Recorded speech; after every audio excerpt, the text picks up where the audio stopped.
Welcome back to my channel.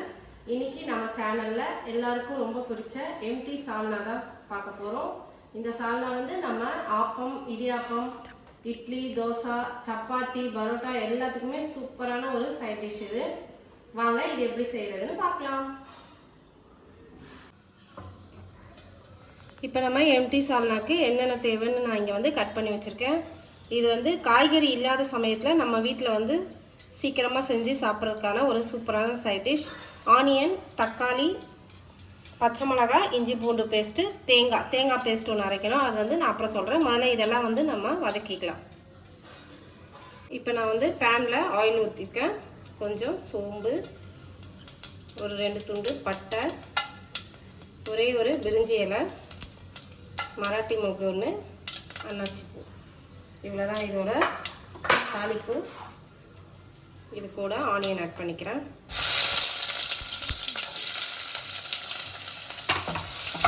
Onion கொஞ்சம் ப்ரௌனாக வர வரலாம் நல்லா ஃப்ரை பண்ணணும். இது இந்த சால்னா வந்து இதெல்லாம் கட் பண்ணி வச்சுட்டா நம்ம வந்து ரொம்ப சீக்கிரமாக செஞ்சிடலாம். இது ஒரு 15 மினிட்ஸில் செஞ்சு முடிச்சிடலாம் இந்த சால்னா. இப்போ ஆனியன் வந்து இந்த அளவுக்கு நல்லா ப்ரௌனாக வதங்கிடுச்சு. இதில் ஒரு 2 பச்சை மிளகாய் ஆட் பண்ணிக்கிறேன். அதுக்கப்புறம் இஞ்சி பூண்டு பேஸ்ட்டு நல்லா ஒரு 2 டேபிள் ஸ்பூன் இஞ்சி பூண்டு பேஸ்ட் ஆட் பண்ணிக்கிறேன். இந்த இஞ்சி பூண்டோட பச்சை ஸ்மெல் போகணும், அதெல்லாம் லைட்டாக கொஞ்சம் ஃப்ரை பண்ணிடுங்க. அதுக்குள்ளே நம்ம வந்து தேங்காய்க்கு என்னென்ன போடணும்னு உங்களுக்கு சொல்லிடுறேன்.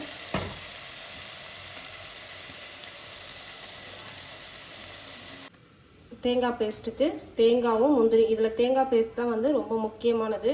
இதில் போடுற ஸ்பைசஸ் தான் வந்து நம்மளோட சால்னாக்கு நல்ல ஒரு ஸ்மெல் கொடுக்கும். முந்திரி போட்டாச்சு. இப்போ சீரகம், ஒரு ஸ்பூன் சீரகம் போட்டு, மிளகு ஒரு அரை ஸ்பூன், சோம்பு அரை ஸ்பூன், கசகசா ஒரு ஸ்பூன், கசகசா ஒரு ஸ்பூன், ஒரு துண்டு பட்டை, லவங்கம் ஒன்று, அவ்வளோதான். இது மொத்தம் சேர்த்து நல்லா வந்து ஃபைனாக தண்ணி ஊற்றி நல்லா பேஸ்ட்டாக அரைச்சிக்கணும். இதுதான் வந்து நம்ம சால்னாக்கு திக்னஸும் கொடுக்கும், டேஸ்ட்டுக்கும். இதான் இதுக்கு உங்களுக்கு வந்து கசகசா இல்லைன்னா பொட்டுக்கடலை ஆட் பண்ணிக்கலாம். வாங்க இதை வந்து நல்லா பேஸ்ட் பண்ணிவிட்டு வந்துடலாம். இப்போ இந்த ஆனியன் நல்லா வதங்கிடுச்சு. இதில் ஒரு 3 தக்காளி நல்லா பொடியாக கட் பண்ணி ஆட் பண்ணிக்கிறேன். தக்காளி வந்து நல்லா மசிஞ்சு வரணும், அது வரைக்கும் நல்லா வதக்கணும் நம்ம. இப்போ தக்காளி வதங்கிறதுக்கு நம்ம கொஞ்சம் உப்பு போட்டுக்கலாம். இதில் இந்த சால்னாக்கு தேவையான உப்பு ஆட் பண்ணிட்டேன். உப்பு போட்டால் தான் வந்து உங்களுக்கு தக்காளி வந்து நல்லா மேஷ் ஆகி வரும். இது கொஞ்ச நேரம் அப்படியே வதங்கிட்டு இருக்கட்டும். அதுக்குள்ளே நம்ம போய் தேங்காய் பேஸ்ட் அரைச்சிட்டு வந்துடலாம். தக்காளி வதங்குற சமயத்தில் கொஞ்சம் மஞ்சள்தூள் ஆட் பண்ணிக்கிறேன். சில்லி பவுடர் ஆட் பண்ணிக்கிறேன்.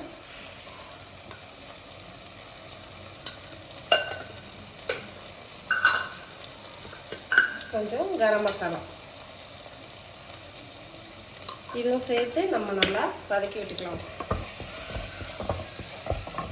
நம்ம போட்ட தக்காளி அந்த ஸ்பைசஸ் எல்லாமே இதை பாருங்கள், இந்த மாதிரி நல்லா வதங்கி சுருள வதங்கி வரணும். அப்போ தான் வந்து நம்ம குழம்பு டேஸ்ட்டாக இருக்கும், இல்லைனா வந்து பச்சை வாசனையாக இருக்கும்.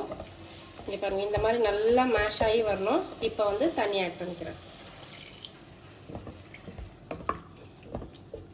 தண்ணி ஆட் பண்ணி இது ஒரு 2 நிமிஷம் கொதிக்கட்டும். அதுக்கப்புறம் நம்ம வந்து தேங்காய் பேஸ்ட்டை ஆட் பண்ணிக்கலாம். இப்போ நம்ம வெங்காயம் தக்காளிலாம் நல்லா வதங்கி அந்த ஸ்பைசஸோட ஸ்மெல்லாம் போயிடுச்சு, ரா ஸ்மெல்லாம். இப்போ வந்து இதில் தேங்காயோட பேஸ்ட் ஊற்றிக்கிறேன். தேங்காய் பேஸ்ட் ஊற்றிட்டேன். இதை நல்லா கலந்து விட்டுக்கோங்க. வேணும்னா இதில் இன்னும் கொஞ்சம் நம்ம தண்ணி ஆட் பண்ணிக்கலாம். ஏன்னா நம்ம இதில் முந்திரி கசகசாலாம் போட்டதுன்னா கண்டிப்பாக கொஞ்சம் திக்னஸ் இருக்கும். ஆனால் சால்னா வந்து கொஞ்சம் திக்காக இருந்தால் தான் நல்லாயிருக்கும், ரொம்ப வந்து லிக்விடாக இருக்கக்கூடாது. நான் கொஞ்சமாக தண்ணி மட்டும் ஆட் பண்ணிக்கிறேன். இதில் கொஞ்சமாக தண்ணி மட்டும் நான் இதில் ஆட் பண்ணிக்கிறேன். இப்போ நம்மளோட சால்னா சூப்பராக ரெடி ஆயிடுச்சு. கொஞ்சம் இந்த திக்னஸில் தான் இருக்கணும், ரொம்ப தண்ணியாக இருக்கக்கூடாது. இப்போ இதுக்கு மேலே வந்து நம்ம கொத்தமல்லி கருவேப்பிலாம் போட்டுக்கலாம். இப்போ நம்ம கொத்தமல்லியும் கருவேப்பிலையும் போடலாம். கொத்தமல்லி கொஞ்சம் நிறைய போட்டால் தான் வந்து நல்லா ஸ்மெல்லாக நல்லாயிருக்கும். அவ்வளோதான், நம்ம சூப்பரான சால்னா ரெடி ஆயிடுச்சு. இது வந்து ரொம்ப குயிக்காக செஞ்சிடலாம். எல்லாத்துக்குமே நல்லா ஷூட் ஆகிற ஒரு சைட் டிஷ் இது. சப்பாத்தி, இட்லி, பரோட்டா, ஆப்பம் எல்லாத்துக்குமே நம்ம வந்து இதை சர்வ் பண்ணிக்கலாம். நான் இன்றைக்கி இதை சப்பாத்தி கூட சர்வ் பண்ண போகிறேன்.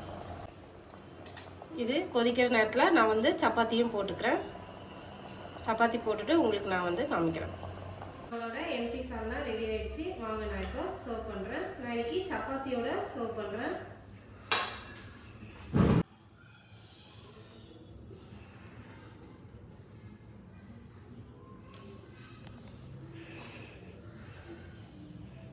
இந்த ஹோட்டல் ஸ்டைல் எம்டி சால்னா ரொம்ப சூப்பராக இருக்கும். கண்டிப்பாக உங்கள் வீட்டில் ட்ரை பண்ணி பார்த்துட்டு எப்படி இருக்குன்னு எனக்கு கமெண்ட்ஸில் சொல்லுங்கள். இன்னொரு சூப்பரான வீடியோவோட உங்களை நாளைக்கு மீட் பண்ணுறேன். பாய்.